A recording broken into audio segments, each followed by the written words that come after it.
बेटा class 10th का exam देना है और क्वाड्रेटिक इक्वेशन समझ में नहीं आ रहा, डिस्क्रिमिनेंट क्या होता है, तो ये वीडियो तुम लोगों के लिए है। डिस्क्रिमिनेंट निकालना मतलब हमें ये पता करना कि उसके जो रूट्स आएंगे इक्वेशन के वो किस तरीके से हैं। दोनों जो रूट्स हैं वो सेम आएंगे या अलग अलग आएंगे, या ऐसा भी हो सकता है इक्वेशन के रूट्स अवेलेबल ही ना हो। तो वो चीजें हम डिस्क्रिमिनेंट से फाइंड आउट कर सकते हैं। अब होता क्या है, डिस्क्रिमिनेंट किस तरीके से कैलकुलेट किया जाता है ये जान लेते हैं। उसके लिए सबसे पहले हमारे पास याद होनी चाहिए उसकी जो स्टैंडर्ड इक्वेशन होती है। देखो ax स्क्वायर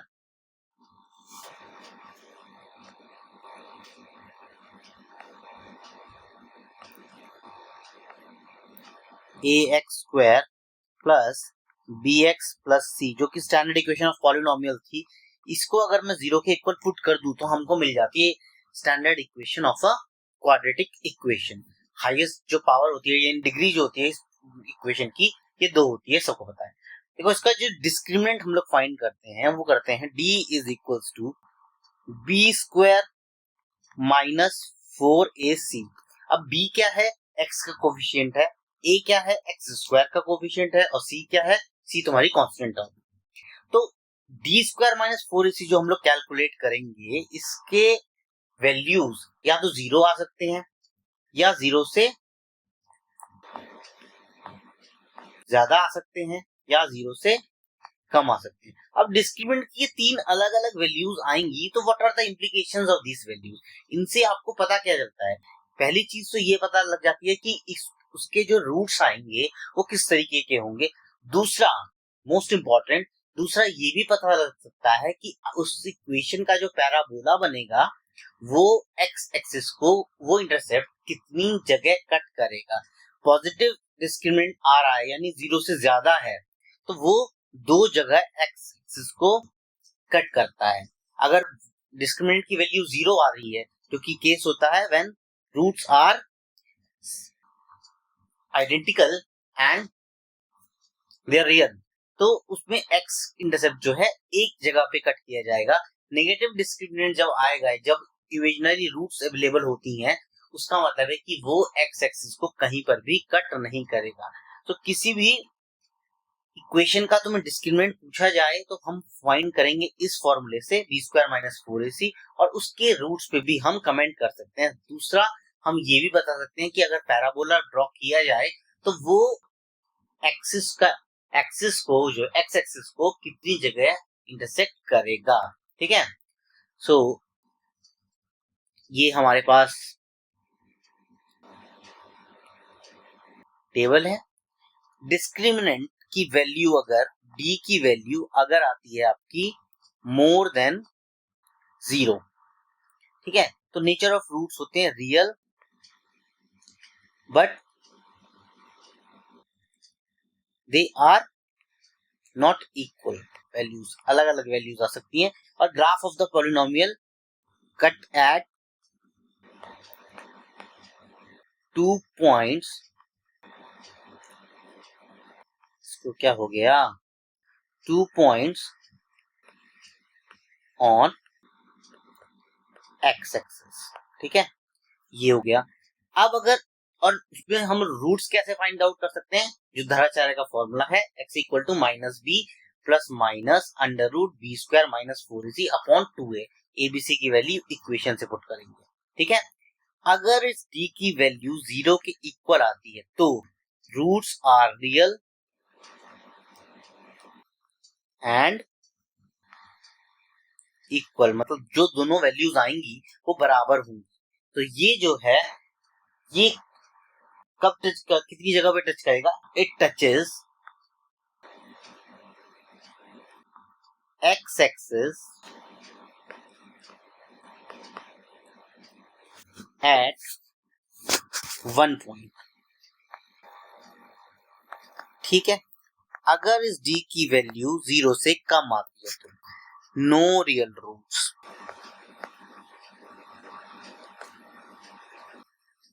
और अगर नो रियल रूट्स हैं तो ये does not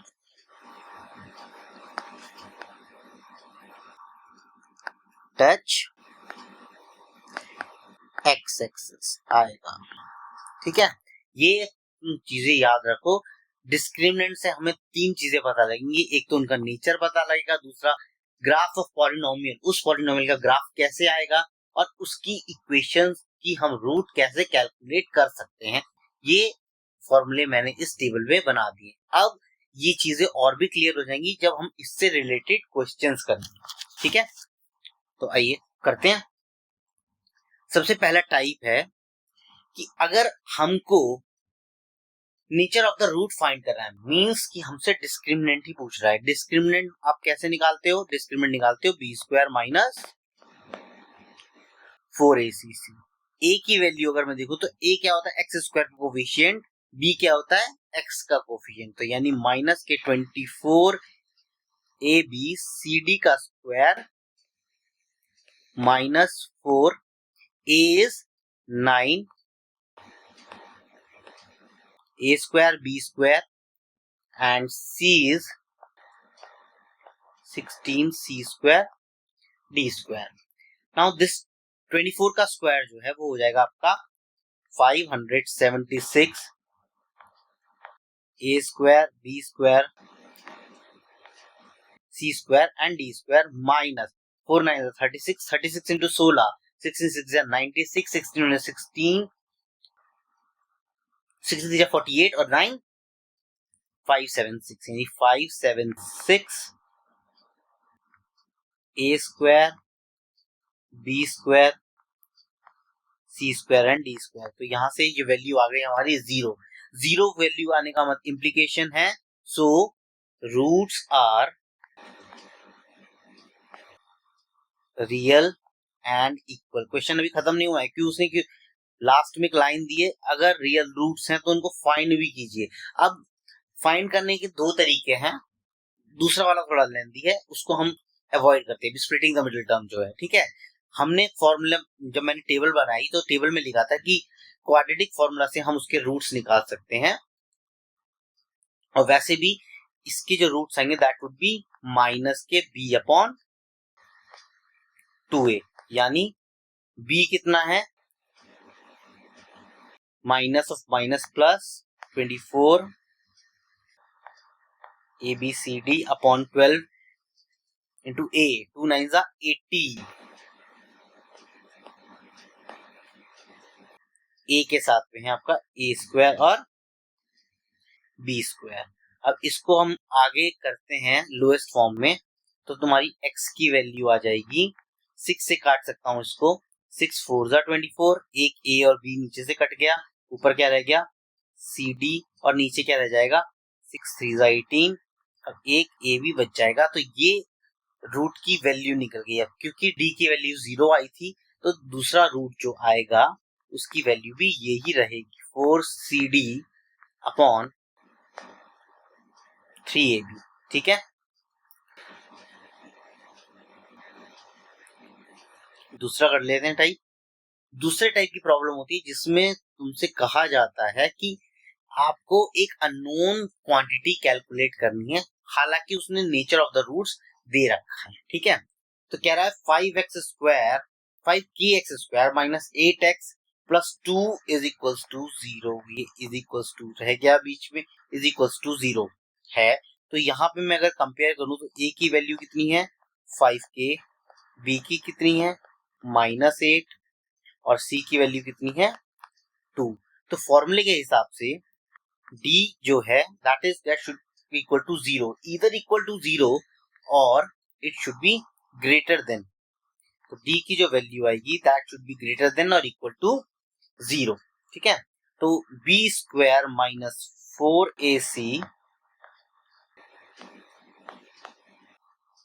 should be greater than और इक्वल टू 0। b स्क्वायर यानी -8 का स्क्वायर माइनस 4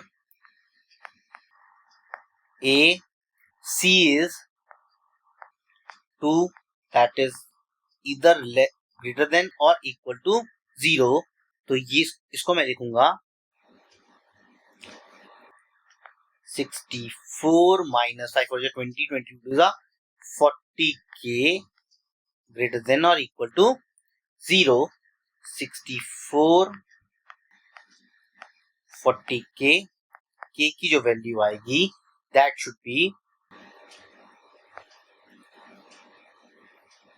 मोर देन और equal to 8/5।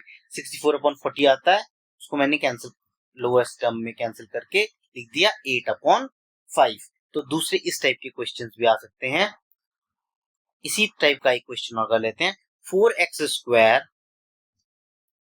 Minus 3kx plus 9 equal to 0। अब इसके भी रूट्स रियल ही हैं, तो यानी कि जो d की वैल्यू आएगी इधर ग्रेटर देन और इक्वल टू 0 आएगी। तो b² माइनस 4ac,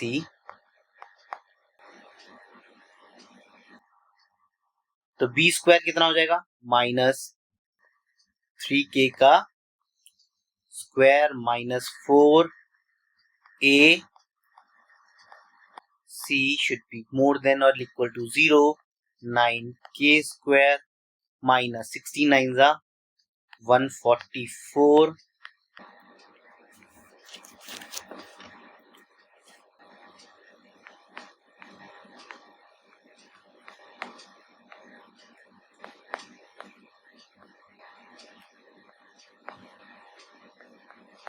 144/9 आपका 16 आ गया। तो k की वैल्यू जो आएगी that should B plus minus 4।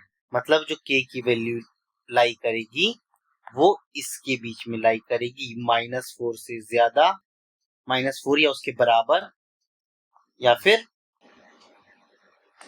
4 से कम। ये वैल्यू होगी k की। ठीक है, तो कर लेते हैं दूसरे टाइप का क्वेश्चन। दूसरा टाइप होता है, तीसरा टाइप होता है जिसमें तुमको प्रॉब्लम इक्वेशन दी हुई है, रिजल्ट प्रूव करना है, लेकिन साथ के साथ एक कंडीशन भी दी हुई है। कैसे करते हैं इसको आओ देख लेते हैं। कह रहा है if the equation this 1 plus m² x²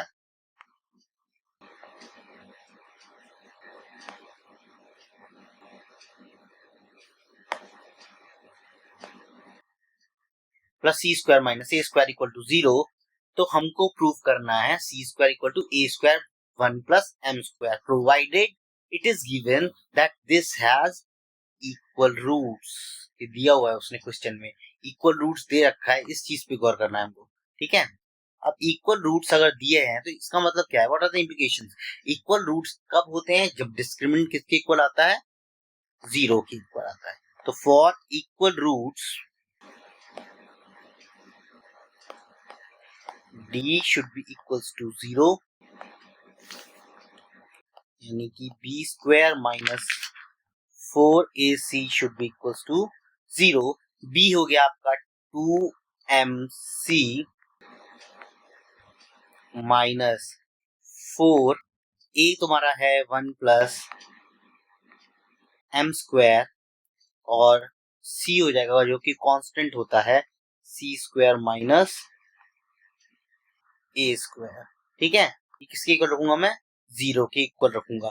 अब यहां पर देखो ये चीज हो जाती है 4m² c² minus 4 1 plus m² c² minus a² equal to 0। इसको मैं ऐसे लिख सकता हूँ, 4 को अगर कॉमन लूं तो ये आ जाएगा m² c²,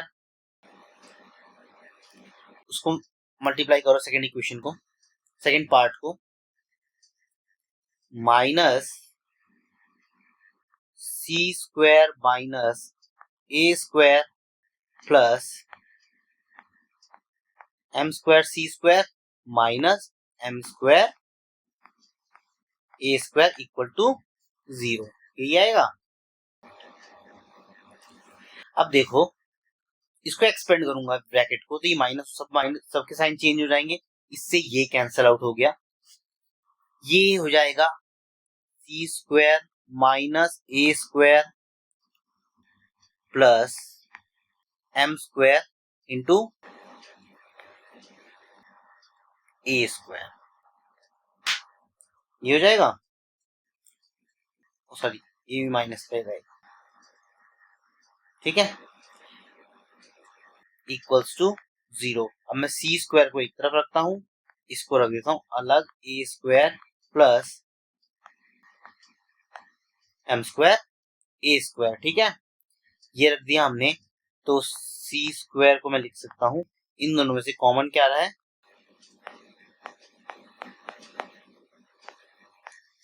ये मेरा जो रिजल्ट लेके आना था वो प्रूव हो गया है। ठीक है, हेंस प्रूव्ड। एक चीज का ध्यान रखना, जो फॉर्मुलेज वगैरह लिखने होते हैं वो जरूर लिखना, प्रॉपर अंडरलाइन करके लिखना, जिससे कि चेकर को इजीली वो दिख जाए। अब इसी टाइप का एक क्वेश्चन और है, if the roots of the equation,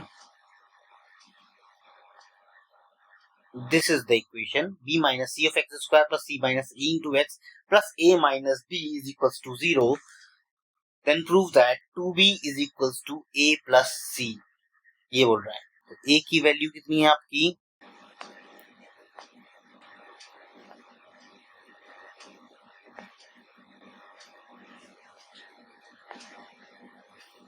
a की वैल्यू हमारी हो जाएगी b माइनस c। b की वैल्यू कितनी हो जाएगी हमारी c माइनस a, और कांस्टेंट हमारा कितना है a माइनस b। तो वो कांस्टेंट क्या है, जिसके साथ में कोई वेरिएबल नहीं है, तो a b के साथ में कोई वेरिएबल नहीं है, यहाँ पर वेरिएबल x दिया हुआ है। ठीक है, तो अब फॉर इक्वल रूट्स क्या होती है condition, d should be equal to 0। और डी कैसे निकालते हैं, b square minus 4ac is equal to 0। तो c minus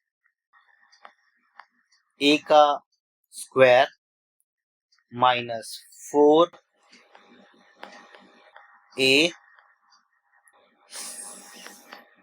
c should be equal to 0। ठीक है, तो ये हो जाएगा a square plus b square minus 2ac minus 4, इनकी मल्टीप्लाई करता हूं तो a b minus b square minus a c plus b c equal to 0। ये करने के बाद आ जाएगा C square plus A square minus 2ac minus 4ab plus 4b square plus 4ac minus 4bc। ठीक है, अब देखो C square plus A square plus 4b square,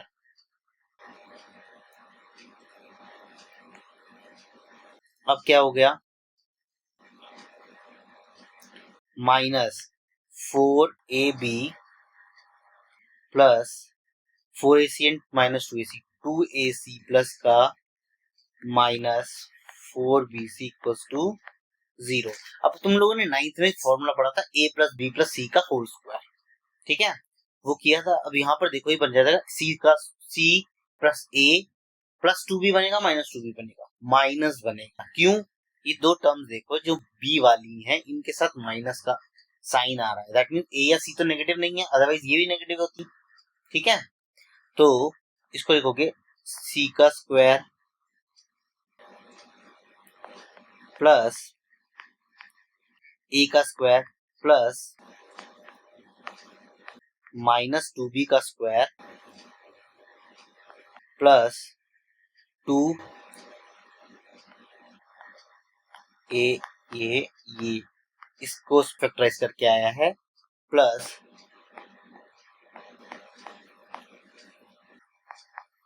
gain 2 minus 2b और c इक्वल्स टू 0। तो ये तुम्हारा फॉर्मूला बन गया c plus a minus 2b equals to 0, ये तुम्हारा फॉर्मूला इसका बना। इसके बाद में इसको लिख सकता हूं मैं, ठीक, c plus a minus 2b equals to 0, c plus a equal to 2b, यानी 2a। अब इसको अगर मैं लिख लूं, ए बी सी 3 नंबर है, तो इसको मैं बोल सकता हूँ कि ये एपी में आ रहे हैं। अगला चैप्टर जो पढ़ोगे उसमें आ जाएगा, तब ये और क्लियर हो जाएगा। तो हम लोगों ने ये चीज प्रूफ कर दी। अब इसमें लिख दो आगे, हेंस